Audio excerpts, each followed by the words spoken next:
Now we are going to watch our video that key doctrines under the Indian Contract Act. Here I will discuss about the key doctrines under the Indian Contract Act, how you can use these doctrines and what are the most important doctrines under the Indian Contract Act. Those you have to remember.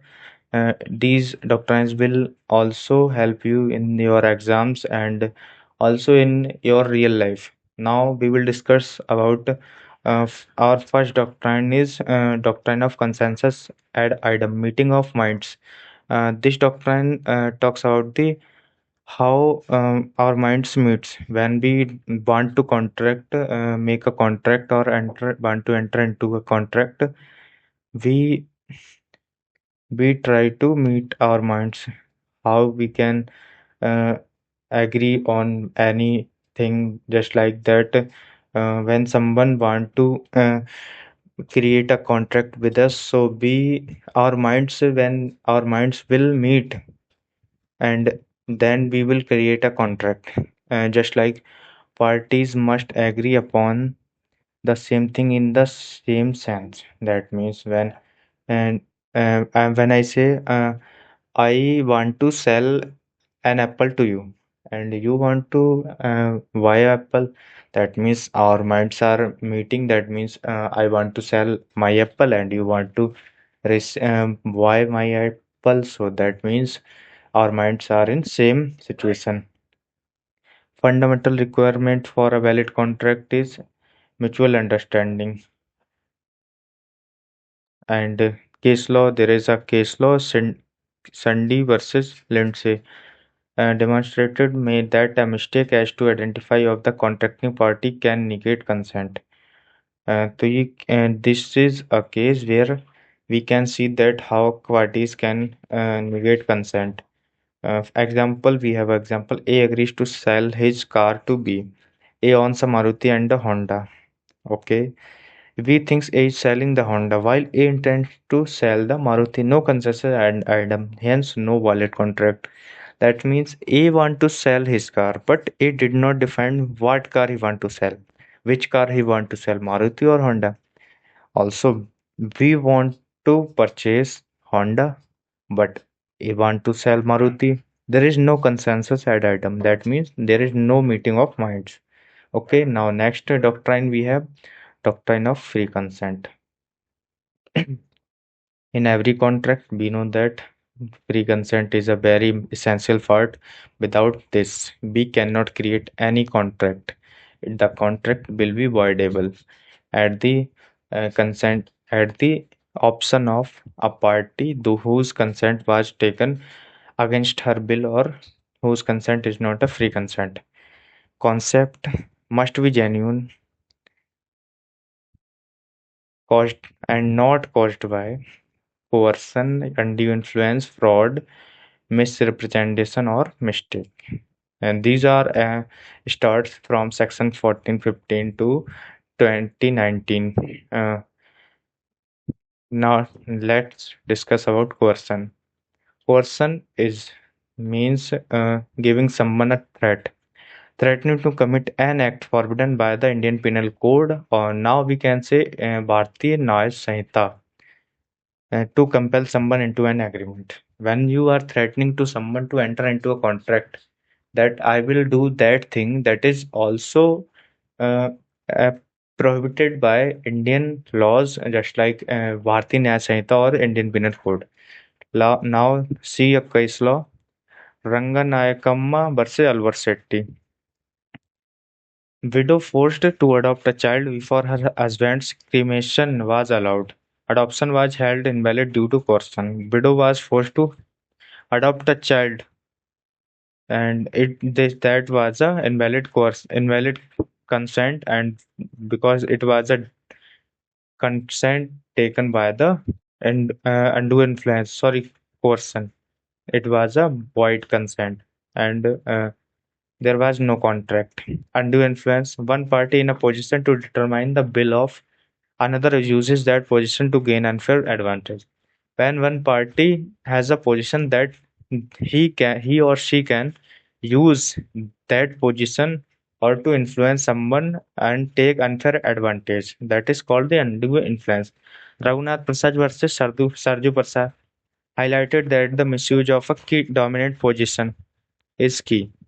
There was a dominant position of a person and who taken an unfair advantage from the other party. Let's discuss about example. A spiritual guru induces our devotee to gift all his property to the guru, promising salvation. This may be undue influence. That was also undue influence. Fraud, intentional misrepresentation of facts to deceive another party into a contract. When a person intentionally misrepresents the facts of the case to deceive another person and take a unfair advantage of profit, that is called the fraud. Example, selling a car by hiding a major mechanical defect, that is called a fraud. Misrepresentation, unintentional false statement of fact which the person making it believes to be true. When a person showing a fact or making a statement unintentionally, that is called the misrepresentation. A honestly tells me that his car gives 20 kilometer per liter mileage, but in real it is giving 10 kilometer per liter. That means B made representation of fact, misrepresentation of fact. Now next topic is mistake.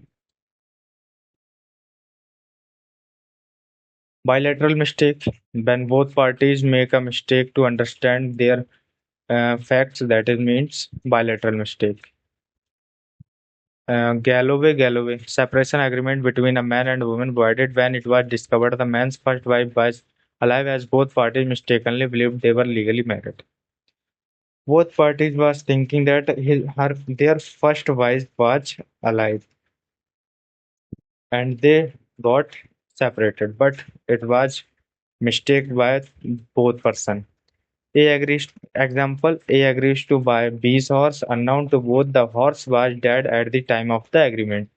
The is void because neither A nor B knows about the death of the horse. Unilateral mistake. When one party mistakes, that is called the unilateral mistake.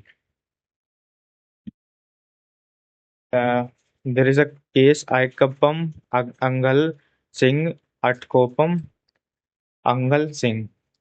A bidder mistake the bid amount for an annual rent as a total payment for 3 years. Court held the contract valid as there was a unilateral mistake, but it is not very important. Doctrine of privity of contract. This is very important doctrine. Concept only parties to contract can sue or be sued on it. A stranger cannot sue. The concept is that only the party to a contract can sue, but another party or third party cannot sue in a contract. There is a case Dunlop Pneumatic Company versus Selfridge and Company established that a third party cannot enforce a contract even if it benefits them. There was a three companies involved: Dunlop Pneumatic, Selfridge, and one other person. And a company said that you will not sell the tire less than a specific price. But the second company that was sold the tire to the another one less than that specific price. And the main company, uh, filed a suit against the lower company. But there was the privity of contract was established, and Jamna Das versus Ramatar, Indian Privy Council case upholding a privity of contract. That was also a doctrine of privity of contracts case. A contract with B to pay C raised 10,000. If he defaults, C generally cannot sue A to enforce the contract, and C is not a party to the contract between A and B. Exception beneficiaries in a trust family arrangements, and you have to know where third party can sue.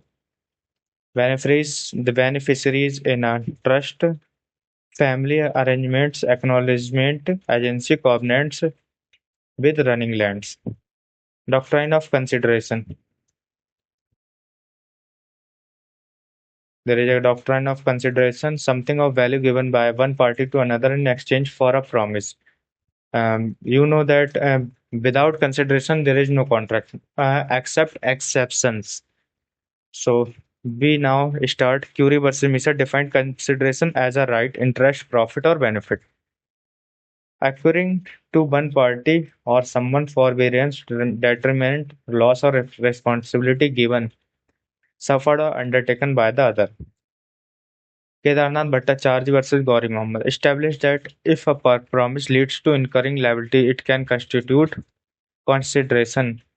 If a promise leads to incurring liabilities, it can constitute consideration. Durga Prasad versus Baldev, no consideration if the act is not done at the desire of the promiser. Okay. If promiser have no desire, uh, if the consideration, there is no consideration should be given. If the promiser's desire, the work is not done on the promiser's desire. Example: A promises to sell his laptop to B for raise 30,000. B is promised to pay raise 30,000 is the consideration for A's promise, and A's promise to sell laptop is the consideration for B. Okay, now let's move to next doctrine, doctrine of legality of object and consideration. Object and consideration are the most important part of the agreement because if unlawful and agreement is void. Unlawful if forbidden by law, defeats provision of law, fraudulent, involves injury to person or property, immoral or opposed to public policy. You cannot offer someone to drugs to complete your work. It is illegal. Central Inland Water Transport Corp versus Brojo Nath Ganguly illustrated how a contract can be void if its terms are against public policy. A contract with B. Example: A contract with B to pay raise 50,000 if B sets a rival shop on fire. The object of this contract is forbidden by law, making the contract void. Firing someone's shop is unlawful, so that there is no contract and also consideration is illegal. Now, next, doctrine of frustration of contract. A contract becomes impossible to perform or unlawful due to an event beyond the parties' control after the contract is made, rendering it void. If the contract is uh, impossible to perform, that is called the frustration of contract. Here we will discuss two cases: Satyavrata Ghosh, Mungiram, Bangur and Company. Supreme Court held that the impossibility under Section 56 includes not just physical but also practical impossibility, where the object becomes impossible. Okay, Taylor Caldwell. English case where a contract to rent a music hall was frustrated when hall burned down before the performance. When the hall was burned, then where he will perform the music. Now, doctrine of quantum merit, as much as is earned, as much as deserved. Quasi-contractual है. Here we will discuss prevents unjust enrichment when a contract is discharged, discovered to be void, or when work is done without a fixed price. Plaintiff was hired to work a book for a magazine. When the magazine was abandoned, he was allowed to claim quantum merit for the part of the work completed. A agrees to construct a house for B for a lump sum. A completes half the work, but B unlawfully terminates the contract. A can claim quantum merit. That means A can claim the amount that uh, the work for the hidden. The work hidden, A can claim amount for that work. Okay, and that means A agrees to construct his house, but B terminated contract, but half of the house was built constructed. So that means A can claim half of the amount for the construction of the home. Conclusion: These doctrines form the backbone of the Indian Contract Act. They ensure fairness, enforceability, and clarity in contractual relationships. Understanding these principles